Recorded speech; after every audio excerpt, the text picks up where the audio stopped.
Assalamualaikum warahmatullahi wabarakatuh.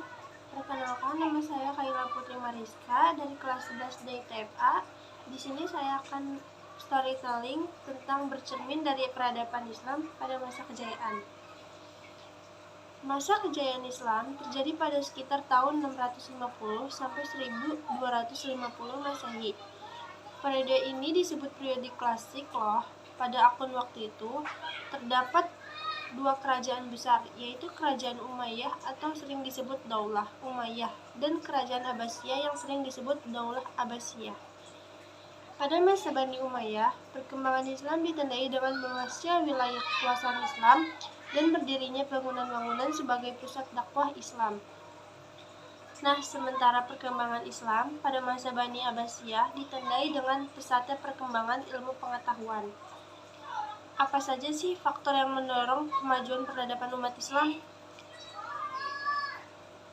Ada dua faktor yang mendorong kemajuan peradaban Islam, yaitu faktor internal dan faktor eksternal.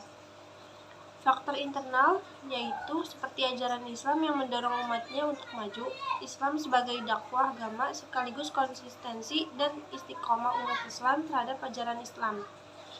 Faktor eksternalnya mendorong kemajuan peradaban umat Islam, yaitu terjadinya asimilasi antara bangsa Arab dan bangsa-bangsa yang lain lebih dahulu mengalami perkembangan dalam ilmu pengetahuan.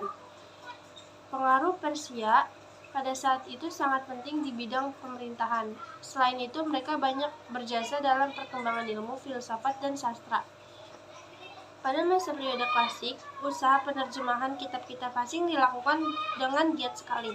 Pengaruh gerakan terjemahan terlihat dalam ilmu pengetahuan umum, terutama di bidang astronomi, kedokteran, filsafat, kimia, dan juga sejarah.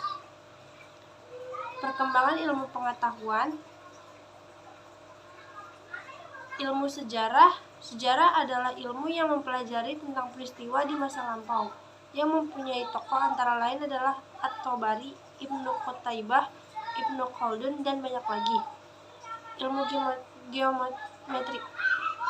Di dalamnya membahas tentang garis sudut, bidang, dan ruang tokohnya, ialah Al-Khwarizmi, Omar Khayyam, dan lainnya.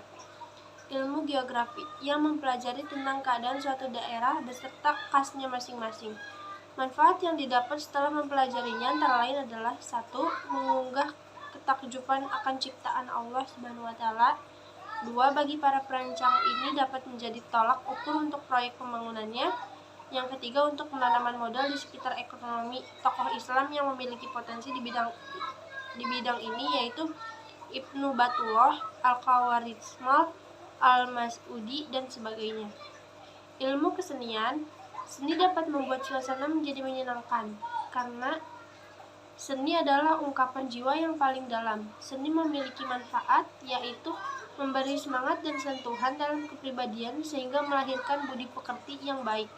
Banyak hasil karya umat Islam yang sudah menyebar bukan hanya di Indonesia ini saja.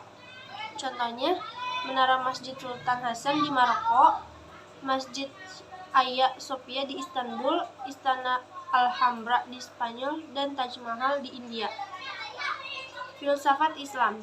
Filsafat Islam adalah sistem berpikir tentang hakikat segala sesuatu berdasar ajaran Islam yang tertuang di Al-Quran dan Hadis, dengan tujuan agar umat muslim memiliki wawasan luas dan tidak cepat puas terhadap prestasi yang dicapai. Ilmu fikih. Dari ilmu fikih ini dihasilkan 5 hukum yang mungkin sudah kita kenal, yaitu sunnah, wajib, makruh, haram, dan mubah. Ilmu tasawuf. Tasawuf adalah ilmu tentang cara penyucian diri dari segala sifat tercela sehingga dapat lebih dekat dengan Allah SWT. Ilmu kedokteran.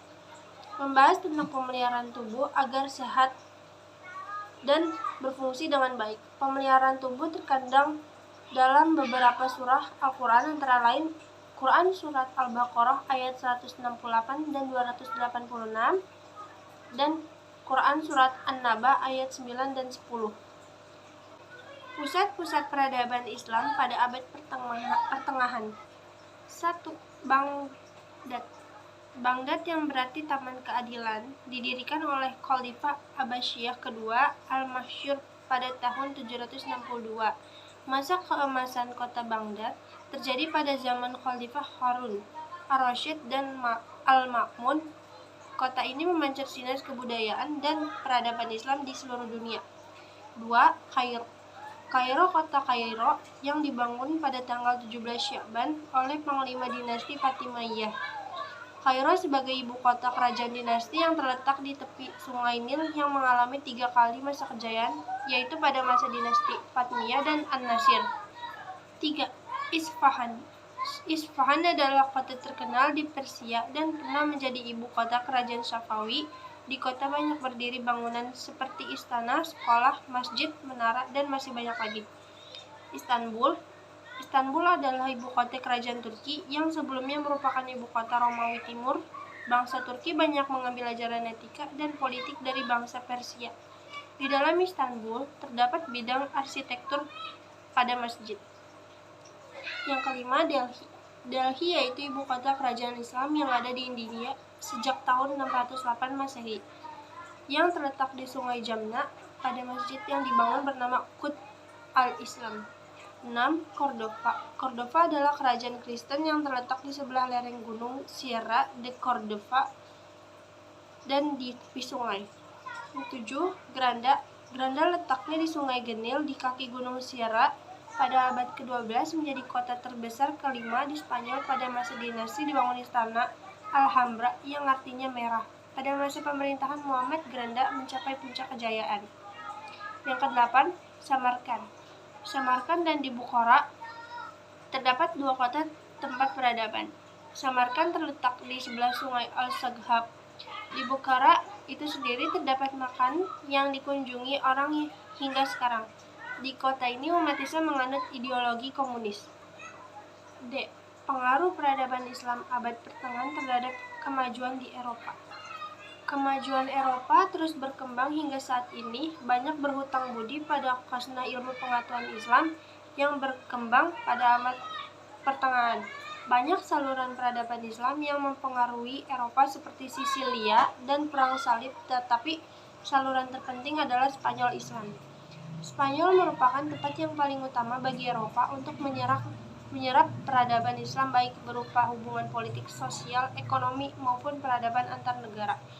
Menyaksikan kenyataan bahwa negara tersebut meninggalkan negara tetangganya di Eropa, terutama di bidang pemikiran dan sains di samping bangunan fisik.